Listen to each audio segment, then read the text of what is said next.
75वें गणतंत्र दिवस पर मैं सभी को बधाई देता हूँ। और ये गणतंत्र दिवस हम सबके लिए इसलिए भी ज़्यादा महत्वपूर्ण है कि इस बार भगवान राम ने अपने भवन में प्रवेश किया है और इसलिए उसका भी हर्षोल्लास है और गणतंत्र दिवस के 75 वर्ष का भी सारे देश में हर्षोल्लास है।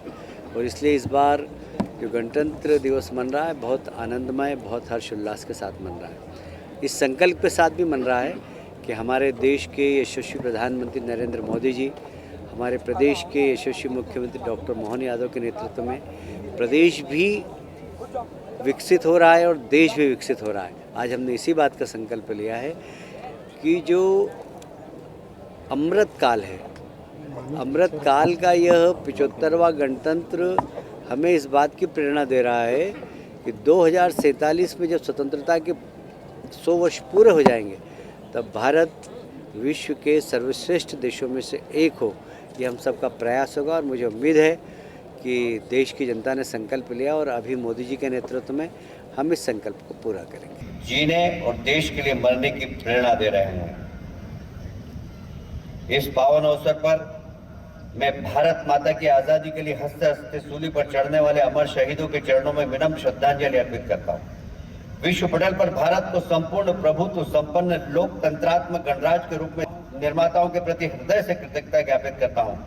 जिस प्रकार पतवार के भरोसे नाव नदी लांग जाती है, बरसात के भरोसे बीज धरती में समा जाता है, ठीक उसी प्रकार ऐसे महापुरुषों के भरोसे राष्ट्र का नवनिर्माण होता है।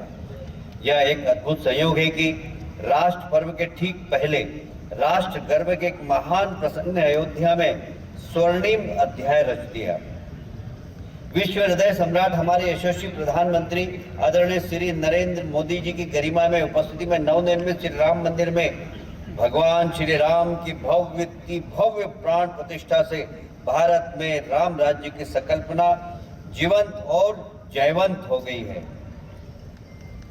इस पे जरा जय जय श्री राम के नारे लगना चाहिए थे। रोम रोम में बसने वाले श्री राम के स्वागत में घर घर में दिवाली मनाई गई और मंदिर मंदिर दीप जलाए गए, भजन कीर्तन किए गए।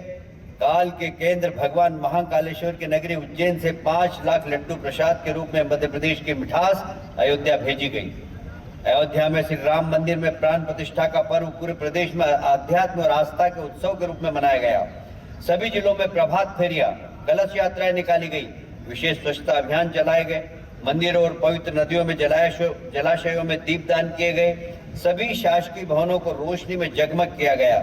श्री राम कथा सप्ताह में गायन, कथा वाचन, श्री रामचरितमानस पाठ आधारित प्रतियोगिताओं, भजन संदेशवासियों ने फूल और दिल दोनों बिछा दिए।